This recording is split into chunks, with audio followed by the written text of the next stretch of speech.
그러니까 버뮤다 삼각지대도 아니고 옥천 삼각지대가 있어요. 거기만 가면 없어지는 거예요. 거기 가면 없어져 진짜.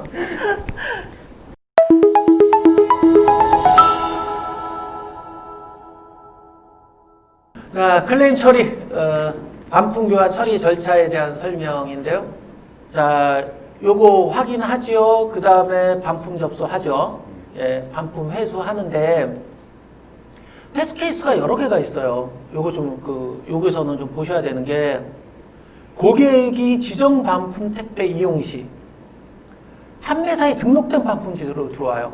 내가 반품지라고 등록해 놓은 곳으로 들어와. 그러니까 공급사로 바로 안 가요. 네. 예. 그 출고됐던 운송장 번호로 판매사가 반품 수거 접수 시는 공급사로 바로 가요. 제한이 걸려 있는 건이 있어요. 한진이나 롯데 같은 경우는 공급사가 택배 계약을 할 때 나만 반품 수거를 할 수 있도록 제한을 걸어놨어요. 예, 이런 경우 이렇게 세 개의 케이스가 있어요. 요거에 따라서 우리가 대처하는 방법들이 달라져야 돼요. 그냥 고객의 단순 변신 반품이면 내가 굳이 받을 필요 없어요. 그렇죠? 그냥 공급사로 바로 보내버리면 돼요. 그러면 어떻게 해야 돼요? 신반님. 공급사한테 알려주고 그다음에 제가 반품 접수하고 그렇게 진행하는 거죠. 자, 고객이 지정 택배를 이용해서 접수를 했다라고 나와 있잖아. 접수. 네네네. 접수를 막아야지. 아 막아야죠. 그렇죠. 내가 막아야지. 맞아야죠. 스마트 스토어 같은 경우 이제 자동 수거지 예외 요청을 한다거나 이런 거 방법 그렇지. 말씀하시죠? 마켓별로 네. 방법들이 달라요. 지금 이제 스마트 스토어는 해봤으니까. 제가 네, 그걸 많이 하고 있어서 이렇게 쪽을 방법들이 있어요. 자동 수거 접수를. 그거를 찾아서 그 방법대로 하거나 만약에 안 되면 고객한테 반품하겠다는 의사를 밝혔을 때 지정 택배 선택하지 마세요라고 저희가 택배를 보내드릴게요라고 이야기를 해서 우리가 택배를 보내는 방법도 있어요. 네, 그렇게 많이 해요. 그렇게 되면 내가 2,500원이 절약돼요. 네. 그리고 고객이 나한테 보냈다고 내가 고객한테 2,500원을 달라 그럴 수는 없어요. 그냥 내가 감수해야 될 2,500원인 거예요. 그러니까 이 케이스가 적게 생길수록 좋죠. 네. 근데 또 예외적인 게 있어요. 뭐냐면 하자 반품일 경우예요. 불량. 불량 하자라고 주장을 하는데 그럼 우리가 이제 공급사한테 뭐 영상이건 사진이건 보내잖아요. 공급사도 동의 안 하는 경우가 있어요. 그럴 경우 내가 받아야 돼. 내가 받아서 내가 건품하고 화자임을 확인한 이후에 공급사한테 보내야 되는데 이때 해야 될 경우가 있어요. 공급사는 아니라 그러잖아요. 그럴 경우는 이 고객한테 분명히 고지를 해야 돼. 왕복 배송. 그렇지. 만약에 하자일 경우는 왕복 배송비를 고객님께서 부담하셔야 됩니다. 라고 하는 거를 반드시 고지하고 상품을 수거해야 돼요.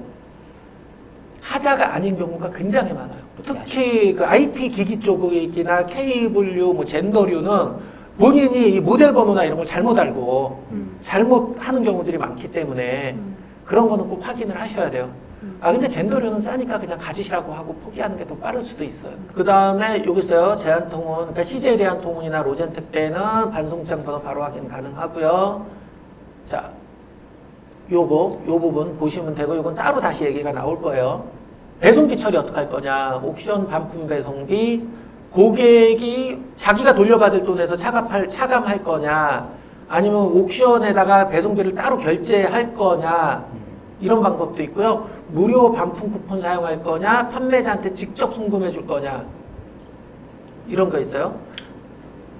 그 다음에 판매자에게 송금이라고 있는데 이건 뭐냐면 옥션 같은 경우는 이 상품을 등록했는데 첫 구매하는 사람한테 배송비를 안 받아요. 맞죠. 처음 들어보는 얘기예요. 그 상세 설명 나오거든요. 네. 두 사람은 처음 들어보는 알아요. 알고 있죠? 네네. 그럼 내가 2,500원 손해잖아요. 맞죠. 옥션에서 그 돈을 줘요. 맞죠. 그게 적립금으로 쌓여 있어요. 맞죠. 네네. 한번 제가 말씀드렸죠? 네네. 거기에 쌓여 있는 돈이 그 돈이에요. 최초 배송비라고 하는 항목이. 예. 이런 건 이제 처리가 애매해지는. 그래서 이거 돈을 받아야 되는. 이런 거 있고요. 그다음 G마켓 같은 경우 비슷해요. 예. 그 다음에 11번과 또 막 다 달라요. 그죠? 쭉. 인터파크 있어요. 요거 중요해요. 2배로 받아야 된다, 고객한테. 간혹 놓쳐요. 퍼넥한테 그럼 어떡할 거냐. 요거. 접수되어 있는 경우 이렇게 읽어보시면 돼요. 바로 확인해라. 이틀 정도 기다렸는데 마냥 기다리지 말고 여러분들이. 예, 그 얘기고요. 이 얘기도 적어놨어요. 반품 접수하고 10일 경과하면 그 반품 철회가 돼요. 네. 송장을 안 넣으면. 퍼내내서. 예, 우리가 그 공급사가 열흘 동안 반품을 했다고 하는데 송장이 안 들어와. 그 다음에 자기네한테 상품이 안 들어와. 그럼 반품 처리하면 구매 확정돼 버리는 거예요. 여러분들이 손해 볼 수 있어요. 자, 교환 발송 처리, 발송 지연 처리. 그냥 보면 돼요. 요거는 요것만. 막교환이 불가능한 경우가 있어요. 꽤 많아요. 그러니까 공급사 입장에서, 출고자 입장에서 교환을 한다는 업무가 굉장히 복잡해요. 그래서 우리는 교환 안 돼! 라고 하는 데들이 꽤 많습니다. 그럼 어떻게 하냐 하면 주문을 해서 보내고 그다음 이건 반품으로 수거하는 거예요. 근데 여기에 리스크가 있을 수 있어요. 우리 고객님들이 상품을 새로 받았잖아요. 이거를 보내줘야 되잖아. 안 보내줘. 반품 접수했는데 이제 택배 기사님이 갔는데 집에 안 계셔. 안 계셔. 한 두어 번 그러면 이제 네. 나도 잊어버리고 고객님도 알죠. 잊어버리고 손해. 택배 기사 화내고 그런 경우가 있어요. 이런 경우가 생겨요. 이걸 감수를 할지 안 할지는 여러분들의 결정이에요. 반품 있고 검수 처리 어떻게 할 거냐? 반품 불가. 예. 반품 배송비 보상 요청 및 기타 반품 보류 설정해야 되는데 요거 중요해요. 네. 그러니까 환불 보류, 네. 아니면 반품 보류, 뭐 이런 책 항목들이 있어요. 이게 지금 신반님은 마켓에 들어가서 지금 주문 수발조 처리를 하다 보니까 이 메뉴들이 보일 거예요. 네, 스마트 스토어에도 많이 있어요. 예, 근데 이 과정을 안 거치고 바로 솔루션을 쓰는 사람들이 이 메뉴가 있는지조차도 몰라요. 각각의 마켓별로. 맞죠? 네. 그래서 제가 처음 시작하면 좀 힘들더라도 한두 달은 그냥 손으로 일일이 하라고 말씀을 드리는 거예요. 예, 다. 그러다 보면 이게 마켓에서 정한 룰을 잘 따르는 요령, 그 다음에 리스크, 클레임 등을 회피하는 요령들을 알게 되는데 이 마켓의 어드민을 안 보면 생전 몰라요. 여러분들도 그래서 최소한 솔루션을 쓰더라도 두세 달에 한 번씩은 들어가서 전체를 쫙 훑어야 돼요. 계속 바뀌니까 또. 예, 근데 훑을 때 무슨 기준으로 훑어요? 공지사항을 봐야 돼요. 어떤 정책이나 이렇게 하면 공지사항에 다 나와 있거든요. 그거 보고 나서 그거 찾아서 한 번씩 쭉 훑어보면은 아주 빨리 찾는데 어떤 분들은 제가 이렇게 똑같이 말씀을 드렸어. 맨날 들어가서 똑같대. 왜? 본인이 아는 메뉴만 들어가. 그러시면 안 되고 공지사항 쭉 읽어보고 뭐 정책이 바뀌었다 뭐 하면 꼭 다 살펴보십시오. 네.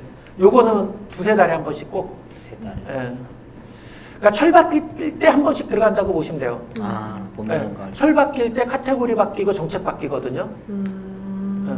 우리가 왜 시즌 오프될 때 요때 들어가서 보시면 돼요. 옥션 지마켓 쿠팡은 선환불제라고 하는 게 있어요. 요거 아주 그 사람을 힘들게 하는 거예요. 그러니까 이건 뭐냐 하면 여러분 그냥 반품 수거되면 바로 돈 돌려주는 거예요. 마켓에서.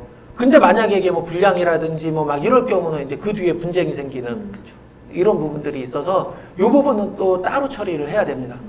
반품 배송비만 받는 거는 그냥 접수하면 돈 돌려줘요. 근데 상품 자체가 불량이면 돈을 돌려받아야 되는데 누구한테 돌려받냐? 고객한테 달라 그러면 안 주니까 이 성환불은 마켓에서 자기네가 책임지겠다라는 뜻이에요. 마켓한테 돈을 돌려달라 그래야 돼요. 근데 불량일 경우는 이렇게 입고 상태, 원생포 상태 그 사진에서 넣으면 돌려줘요. 근데 돌려줄 때 이 원가 보상이라고 하는데 이 금액의 폭이 달라요.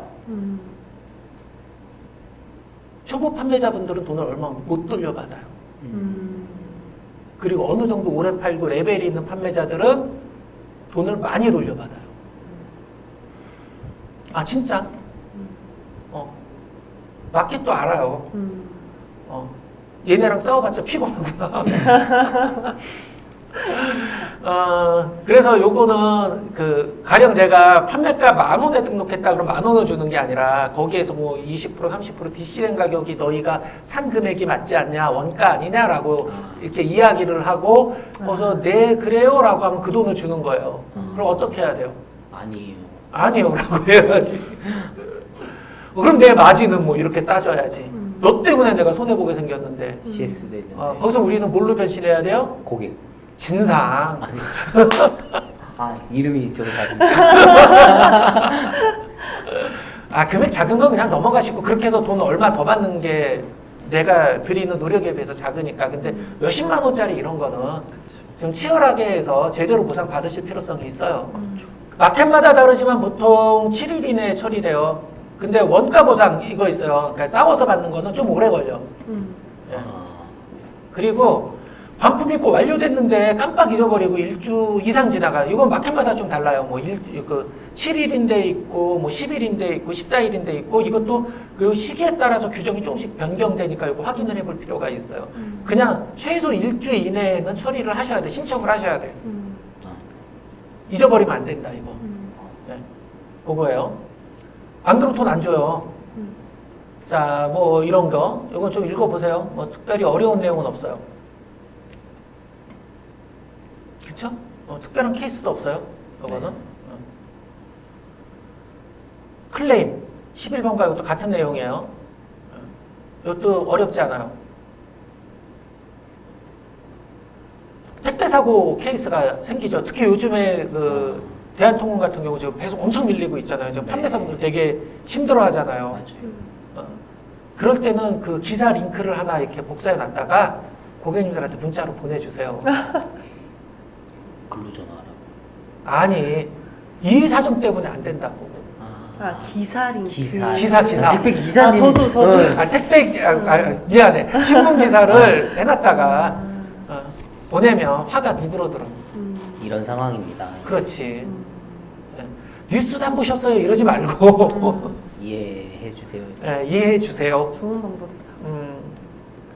이런 일들이 종종 생겨요. 뭐 울산 어디 지역 그 택배 파업 막 이런 거부터 시작해가지고 그러면 이제 양해를 해주세요. 요거는 큰 문제가 없는데 고객 과실의 경우 있어요. 요거 장기 반송되는 경우 왕복 택배비 고객 부담해야 되고 뭐 이런 게 있는데, 그러니까 중요한 건 이 택배를 타고 갈 때 중간중간에 멈추면 저런 경우도 있었어요. 택배 기사가 없어졌어요. 그만두신 거. 그냥 그만둔 게 아니라 잠적. 그 이런 물품들을 가지고. 그냥 잠적. 이런 경우가 있어요. 한국에도 그런 일이. 저는 한번 어떤 경우가 있었냐면요. 장마철인데 택배차가 가다가 이 다리가 무너져가지고 물에 빠졌어요. 그래서 다 젖은 거야. 이런 경우도 있어요. 해야지. 그래서 이해해야 되겠네요. 계속 확인을 하셔야 돼요. 요 단계에 요거. 사고가 의외로 잦아요. 자, 품절 변경은 하루 1회 이상 꼭 확인해 주시고, 우리 샵클린 있으면 요거 해 주시고, 공지사항도 최소한 하루에 1회 이상은 보셔야 돼요. 여기에 보면 이제 뭐 법 위반 사항들이 계속 나오잖아요. 매일매일. 요거는 프로그램 돌리지 말고 손으로 처리해 주셔야 돼요. 그 중에서 뭐 저작권 위반, 뭐 상표 위반 이거는 프로그램으로 돌리면 안 돼요. 안 지워질 수도 있어요. 안 지워질 수도 있어요. 그래서 꼭 손으로 요거는